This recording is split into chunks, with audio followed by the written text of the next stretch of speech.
What's up, brother? We've been working hard for a long time, you know what I mean? And this is basically makes me happy and to see my dad that he's able to buy himself, a house with a big private gym.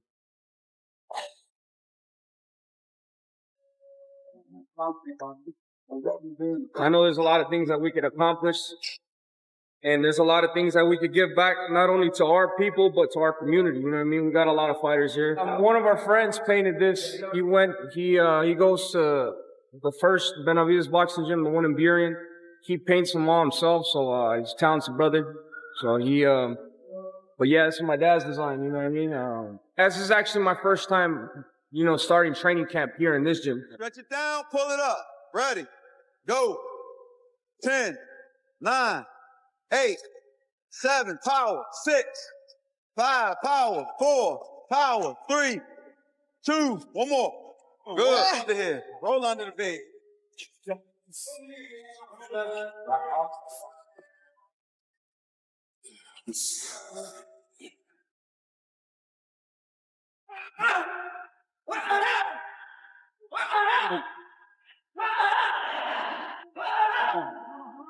A new chapter is unfolding as Gervonta, Tank Davis, and David Benavidez begin training side by side while preparing for their highly anticipated returns to the ring. With both fighters entering crucial stages of their careers, the shared training camp has quickly become one of the biggest talking points in boxing. Early footage from the gym highlights the intensity of their preparation, with both champions pushing each other through demanding workouts designed to improve speed, conditioning, and overall performance. As expectations continue to rise, fans are eager to see whether this high-level training environment will give both men a significant advantage before their comeback fights.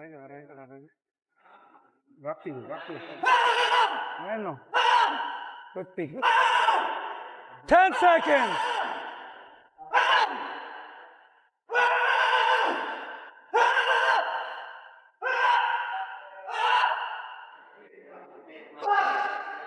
Super focused, super motivated. You're going to feel all this shit we got to do. Look, hey, Tank, we're going to go 35 for 12. The story became even more intriguing after veteran trainer Jeff Fenech revealed that Gervonta Davis had officially parted ways with longtime coach Calvin Ford and started working under the guidance of Jose Benavidez Sr. The unexpected move represents one of the biggest changes of Tank's professional career, raising important questions about how a new coaching philosophy could influence his mindset, technique, and future inside the ring. With Jose Benavidez Sr. known for demanding discipline, aggressive preparation, and technical development, many believe this partnership could unlock new dimensions in Davis's already dangerous fighting style as he prepares for the next chapter of his championship journey. Seems like it's official that Gervonta Davis has a new trainer named Jose Benavidez. In this video, though, because there's a lot of conversations going on about what this means for Gervonta Davis as far as his skill set, as far as like his motivation to be in boxing, and whether or not Jose Benavidez Sr. can ignite that fire in Gervonta Davis. Well, in this video, I want to talk about that, but I also want to talk about a real reason for what took place in Gervonta Davis's camp. And one of the reasons that he's no longer with Coach Kenny and Coach Calvin. And I think it's an important thing to say because it's not all on Coach Calvin, and it's not all on Coach Kenny, and it's not all on Gervonta Davis. As more details surrounding the coaching change emerged, respected boxing voices suggested the split was influenced by growing concerns over trust within Tank's inner circle. According to veteran trainer Jeff Fenech, maintaining privacy inside an elite training camp has become more difficult than ever, with sensitive information often leaking long before fight night. In today's social media era, even small details about a fighter's preparation can quickly spread across the boxing world, making it increasingly important for championship teams to protect their strategy, maintain unity, and eliminate unnecessary distractions throughout camp. I have been paying attention to that camp for a while. I know people in that camp. I know people around that camp. And I can tell you without a doubt that the major issue with Gervonta Davis and that particular camp was the fact that there's so many paid snitches in his camp. It was replete with family members and other people who, whenever they got a piece of information about Gervonta Davis, would try to go out and give that information to somebody else in exchange for money. So Gervonta is looking up at the internet, seeing what's being said about him, hearing this information coming out about himself and saying, man, where is this coming from? Those concerns eventually led to significant changes behind the scenes. Reports indicated that the team adopted a far more disciplined and private approach to training, limiting outside access and reducing media exposure throughout camp. The goal was to create an environment where Gervonta Davis could focus entirely on preparation without constant distractions. Many experienced trainers believe that a quiet, controlled training camp often allows fighters to sharpen both their mental focus and technical execution before stepping back into the spotlight. Originally, and this was a couple years ago, I remember when Gervonta started getting upset with it, and he started blocking people and getting mad about stuff, and he started telling Kenny and Calvin, that basically not to be announcing things, not to say things about who he's going to fight next or what he's going to do next, because Gervonta started getting irritated about that. I also know that Calvin Ford stopped talking to the media for a long period of time. Kenny Ellis stopped talking to the media about Gervonta in that way because they were appeasing Gervonta and Gervonta's desire to have that information kept in-house, right? So to the extent that they were having conversations that Gervonta Davis didn't want to have, they had nipped that in the bud several years ago. The conversation also highlighted how modern boxing extends far beyond what happens inside the ring. Information now spreads instantly through social media, making every training update, rumor, and leaked video part of the psychological battle before a fight even begins. Veteran analysts believe that protecting confidential camp information has become just as important as physical preparation, as controlling the narrative can prevent unnecessary pressure while allowing fighters to remain fully focused on their performance when the opening bell finally rings. However, what happened is you have family members and other members in the gym that have connections with people that have Twitter pages, connections with people that have YouTube pages, and they continued, the people with the Twitter pages and the YouTube pages continue to pay these people money for inside information about Gervonta, and he got very distrustful. Now, if you think, okay, well, man, that's not that big a deal. You go and, people know, it happens all the time where you have spies in camp. Like one particular incident that I know about that really enlightened me to that problem in boxing was when Andre Ward was fighting Sergey Kovalev, and Andre Ward was just being very vocal about knowing what was going on with John David Jackson and what was going on with Sergey Kovalev. And he was telling basically, you're doing this, you're doing that, you're drinking this and you're drinking this and you're doing that. And your problem was here and your problem is there. Andre Ward knew the whole thing. How? Because he had a spy in the camp. The problem with that with Gervonta is when you have spies around him in his family, in the gyms in Baltimore, you have people that leak information that are trying to harm him. Former world champion Shawn Porter also shared his perspective on Tank's new surroundings, suggesting that the Benavidez camp could offer exactly the type of environment Davis needs at this stage of his career. Porter explained that successful partnerships are built on mutual trust, honest communication, and shared ambition. Surrounded by experienced fighters and highly competitive training sessions, Tank now has the opportunity to push himself every day against elite-level talent while continuing to sharpen every aspect of his game. I'm not sure if that's a great matchup. I feel like there's some comfort there. Is that what it is? I feel like that's what it is. I feel like there's some They comfort both there. killers. He's down in Florida, if I'm not mistaken. Miami, yeah. It's Washington, Yeah, he's between Seattle, and Washington, Florida. Florida, Arizona, Vegas. He be everywhere? Yeah. Yeah. Which might match the lifestyle of Gervonta Davis, But, Yeah. Surprising to see it, I think. But I feel like he's comfortable with Jose. Porter went on to explain that every great fighter eventually reaches a point where motivation becomes just as important as physical ability. In his view, a strong connection between trainer and fighter creates the confidence needed to overcome setbacks and continue improving.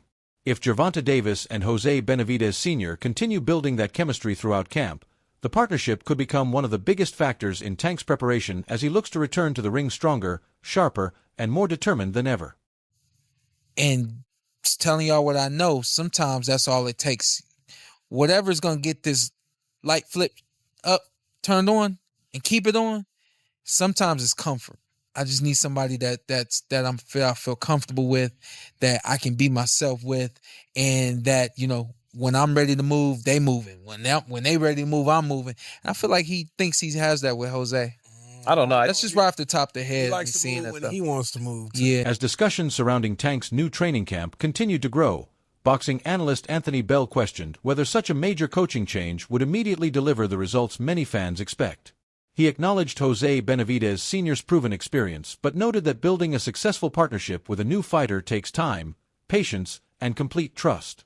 While the early signs have been encouraging, Bell believes the true impact of this collaboration will only become clear once Davis steps back into the ring against elite competition. That's a weird one for me. I ain't gonna lie. Why? It's just only like it's paired up right. Like I feel like Jose can definitely train his son. I'm not sure about every. Yeah, that's what I was gonna say. We seen him train Jose and David, and then also Pacheco and Rayo. Jose Rayo, yeah, and Pacheco as well. You know, Pacheco isn't with them, And they anymore, both are right? gone. Yeah. now. And they both are. Attention then shifted to Tank's surprising split from longtime trainer Calvin Ford, a decision that continues to divide opinion throughout the boxing community. Shawn Zittel admitted that the separation caught many fans off guard, considering the remarkable journey the two had shared over the years.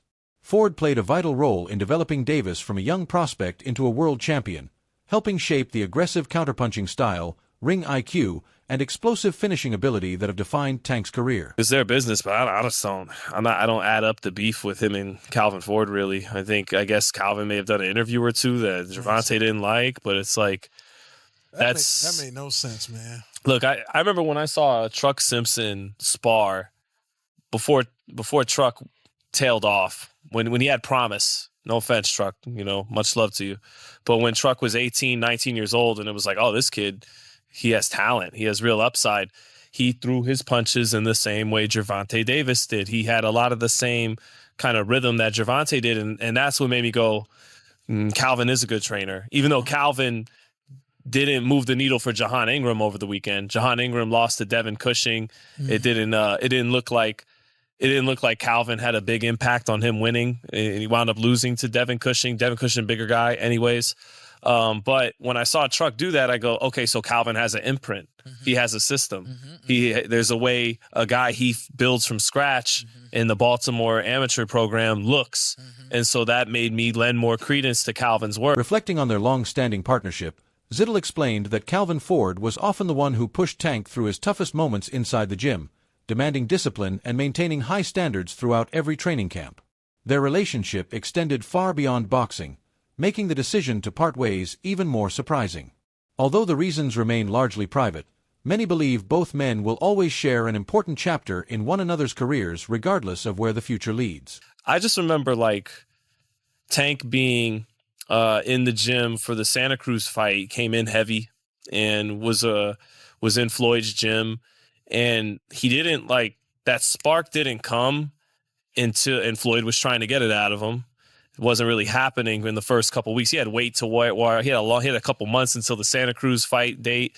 But once Calvin came to the gym from Baltimore, the spark started and the light came on. And I was like, that's a bond. And I don't know. I'm just, it's like, I don't know what the big beef is. Why Calvin built you from scratch. Right. He has always went to bat for you, even when you make it very hard for someone to go to bat for you with all the shit you put yourself and your fan base through and the boxing world through. And Calvin's always tried to say the right things to not offend you. Right. But hey, While Gervonta Davis continues working through an intense training camp under Jose Benavidez Sr., speculation surrounding his next opponent refuses to slow down.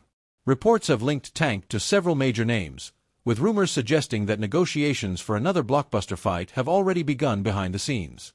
Despite growing excitement across the boxing world, no official announcement has been made, leaving fans eagerly waiting to discover who will stand across the ring from one of boxing's biggest stars. Davis and Floyd Schofield are edging a little bit closer to a fight. What are you hearing from that end? Yeah, I'm hearing all positive. I'm hearing these negotiations have been progressing in a very positive way between the sides of Gervonta Davis and Floyd Schofield. Now, we have not seen Gervonta Davis in the ring since that disputed draw against Lamont Roach early last year. We have not seen Floyd Schofield in the ring since the stunning one-round knockout over Tevin Farmer last June. There were some plans back in April to get Floyd Schofield into the ring, but he and his father, who's also his manager, who's also his co-trainer, they said, we don't want any kind of stay busy fight. We want a world title fight, and they want that fight against Gervonta Tank Davis. Again, I am told a lot of positive progress to the point that they're discussing dates for this fight. They're discussing September, late September, or early October to match Floyd Schofield against Gervonta Davis for that WBA 135-pound title. All right, I got one more for you. The excitement reached another level after Gervonta Davis sent a strong message to the lightweight division, making it clear that he is ready for boxing's biggest challenges. Names such as Shakur Stevenson and Devin Haney continue to dominate the conversation, with fans debating which matchup should happen first. Both fighters possess elite boxing skills, but Davis remains confident that his explosive power, timing, and championship experience give him every reason to believe he can defeat any opponent standing in his path. As anticipation continues to build, the race to secure Tank's next blockbuster fight has become one of boxing's biggest storylines. I said to this, right? And I don't hide it. I said that I think that there's 3 people in the world that I think that could beat Tank. That would be Devin, that would be Shakur, and Tank Davis himself. Yeah, right? You got the last one right. That's the only person that can beat me, Gervonta Davis. That's the only person. Them niggas cannot touch me at all. They all been in the ring with me. They all been in the ring with me. They all been in the ring, and I cracked both of them. I feel you, but check this right there. But okay, so you telling me you cracked both of them, right? But I was also told that Devin got the best of you in the last sparring session. He didn't get no best of me. He did not get no best of me. He jumped right off the plane and sparred Devin. Right off the plane. No best of me. He didn't get no best of me. Let me something, man. You can go on the internet. And you know I sparred him twice. Right. And Bill took him out the ring. And Bill admitted that. Bill and Devin both said that. Almost knocked him out in Floyd gym. Did they tell you that? Did they tell you I almost knocked him out in the gym? Did they tell you that? I don't know, but I ain't hear that. Oh, okay. I ain't hear that. The debate intensified after Floyd Schofield Sr. openly criticized Gervonta Davis's recent public callouts, arguing that social media discussions should never replace meaningful action inside the ring. In his view, every champion is ultimately judged by the opponents they face, not by the headlines they create. Schofield Sr. believes the lightweight division is filled with dangerous contenders, and he wants to see the biggest names settle their differences where it matters most, inside the ropes. His comments have only added more fuel to an already heated conversation surrounding Tank's next opponent. It's a duck. A duck is a duck. He just needed a big diversion to make people believe and look away from him ducking his mandatory person. He ducked us before he had the Roach fight, too. He ducked us over a year. So a duck is a duck. That's all I have to say. Because if Keyshawn's supposed to be fighting Devin, why he calling out Devin? If he not moving up to fight Shakur, why he calling out Shakur? And he has a mandatory. So he preferred to give up his belt. So thank you. We have no problem becoming a world champion. The boogeyman left. He ran. So that's all that shit is smoke and mirrors. They've been calling each other out for years now. All of them. Has it ever happened? I don't think it's happening now. So this is just a diversion so people don't look at him like, yo, you really ducked your mandatory. Schofield Sr. also expressed concern about the direction of modern boxing, suggesting that business decisions and online attention are beginning to overshadow true competition. He emphasized that championship opportunities should be earned through performances inside the ring, encouraging fighters to pursue the toughest available challenges rather than allowing negotiations and public narratives to dominate the sport. According to him, preserving boxing's competitive spirit remains essential for the next generation of champions. And that's acceptable. For the YouTubers, yeah, I get y'all. It's about money. It's about fame. Yeah, that's the Floyd Mayweather era. That's the era that's fading out. We of the era that you work your way up to number one, you fight the champion. Because that's what gives hope to these kids in the hood or these kids going through the amateurs. The hope when they get to number one in the ranking, they can have their chance at fighting for a world title. You take that away, then you destroy boxing. So, smoke and mirrors, man. The man gave up his title and hauled. Meanwhile, Devin Haney continued generating headlines through a series of social media posts that immediately caught the attention of boxing fans. While speculation over his next opponent continued, Haney made it clear that he remains eager for another major challenge. At the same time, David Benavidez outlined his own ambitions at light heavyweight, reaffirming his desire to pursue the biggest names in the division, including Dmitry Bivol. With several elite fighters targeting legacy-defining matchups, the coming months could reshape multiple weight classes across the sport. Yeah, 100%. We're going after Dmitry Bivol. Okay, that's it. I told you guys that's what I got. That's what I wanted to do, and just so the fans they have something to look up to. That's look forward to. That's why I give you guys my breakdowns, what I'm trying to do, what are my plans. And I told you guys I was gonna come back down and fight Bivol, and that's exactly what I'm gonna do. Now I won 2 more titles at cruiserweight. Now it's time to capture the rest of the titles at light heavyweight. Rewritten AI commentary. Benavidez also addressed growing speculation about a possible move to heavyweight, making it clear that his immediate focus remains firmly at 175 pounds. Rather than chasing unnecessary risks, he believes there is still unfinished business in the light heavyweight division. With potential clashes against champions such as Dmitry Bivol and Artur Beterbiev still on the table, Benavidez remains determined to prove himself against the very best before considering any move to a higher weight class. And I hear a lot of people talking about heavyweight, but these are big guys. This is an extremely different type of power. So I'm not thinking about heavyweight anytime soon. If I think of heavyweight, maybe that's probably by 5-6 years. But what I really wanted to do is I want to become unified champion at 175 and become a dominant champion at 175. I've been telling you guys I want to get Dmitry Bivol, then Artur Beterbiev. And I know those are 2 fights that all the world of boxing wants to see. So right now that I can make 175 comfortably, I feel like we got to make that happen first. Adding another twist to the discussion, Jai Opetaia's name entered the conversation as fans began debating whether a future showdown with David Benavidez could become a realistic possibility. Although no official agreement has been announced, the idea of 2 undefeated champions meeting in a cross-division blockbuster has generated enormous interest throughout the boxing community. For now, however, Benavidez's next opponent remains uncertain as supporters continue waiting for an official announcement. Definitely. That's the main fight I'm chasing. That is my goal right now.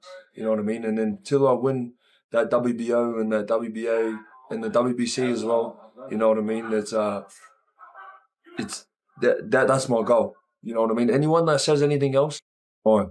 I want to become undisputed in the cruiserweight division. As boxing's biggest stars continue preparing behind the scenes, the sport appears to be entering one of its most exciting periods in recent years. Gervonta Davis is embracing a completely new chapter alongside Jose Benavidez Sr. Devin Haney continues positioning himself for another high-profile showdown, and David Benavidez remains focused on building a legacy against the strongest competition available. Every training camp, every negotiation, and every career decision could shape the future of multiple divisions. With so many blockbuster matchups being discussed, anticipation continues to grow across the boxing world. Now we'd like to hear from you. Which fight are you most excited to see, and do you believe Tank's new partnership with Jose Benavidez Sr. will elevate his career to another level?